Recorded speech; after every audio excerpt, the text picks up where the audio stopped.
नमस्कार जी। Education, skill, research ऐसे अनेक महत्वपूर्ण क्षेत्रों से जुड़े हुए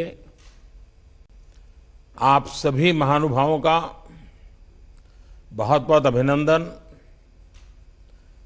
आज का ये मंथन ऐसे समय में हो रहा है जब देश अपने पर्सनल, इंटेलेक्चुअल, इंडस्ट्रियल टेम्परामेंट और टैलेंट को दिशा देने वाले पूरे इकोसिस्टम को ट्रांसफॉर्म करने की तरफ तेजी से बढ़ रहा है। इसे और गति देने के लिए आप सभी से बजट से पहले भी सुझाव लिए गए थे। नई राष्ट्रीय शिक्षा नीति के संबंध में भी देश के लाखों लोगों से विचार विमर्श करने का सौभाग्य मिला था और अब इसके इम्प्लीमेंटेशन के लिए हम सभी को साथ मिलकर चलना है। साथियों, आत्मनिर्भर भारत के निर्माण के लिए देश के युवाओं में आत्मविश्वास उतना ही जरूरी है। आत्मविश्वास तभी आता है जब युवा को अपनी एजुकेशन, अपनी नॉलेज, अपनी स्किल पर पूरा भरोसा हो, विश्वास हो। आत्मविश्वास तभी आता है जब उसको एहसास होता है कि उसकी पढ़ाई उसे अपना काम करने का अवसर दे रही है और जरूरी स्किल भी दे रही है।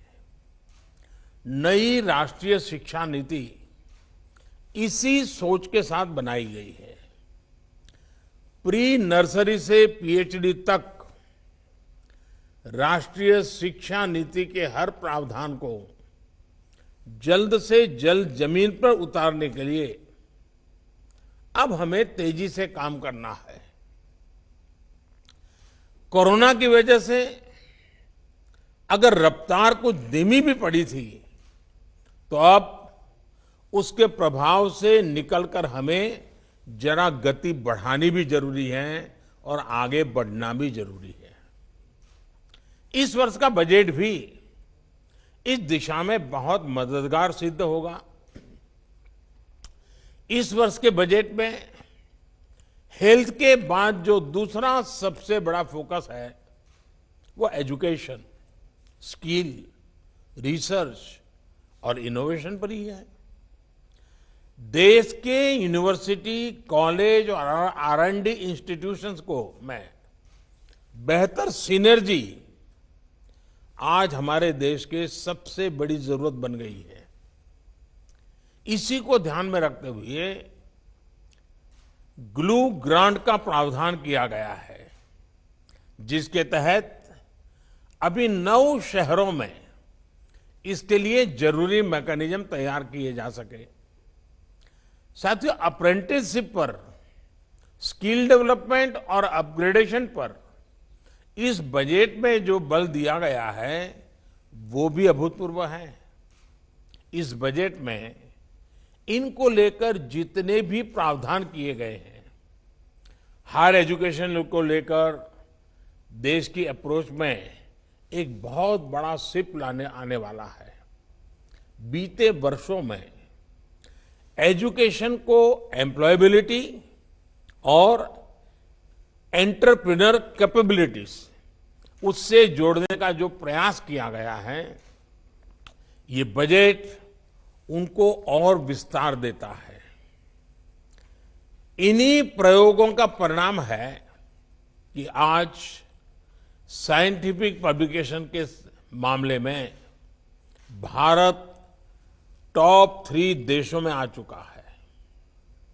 पीएचडी करने वालों की संख्या और स्टार्टअप का इकोसिस्टम के मामले में भी हम दुनिया में टॉप 3 में पहुंच चुके हैं। ग्लोबल इनोवेशन इंडेक्स में भारत दुनिया की टॉप 50 इनोवेटिव कंट्रीज में शामिल हो चुका है और निरंतर सुधार कर रहा है। उच्च शिक्षा, रिसर्च और इनोवेशन को निरंतर प्रोत्साहन से हमारा स्टूडेंट्स और यंग साइंटिस्ट के लिए नए अवसर बहुत ज्यादा बढ़ रहे हैं। और अच्छी बात ये भी है कि R&D में बेटियों की भागीदारी में एक अच्छी संतोषकारक वृद्धि देखने को मिल रही है।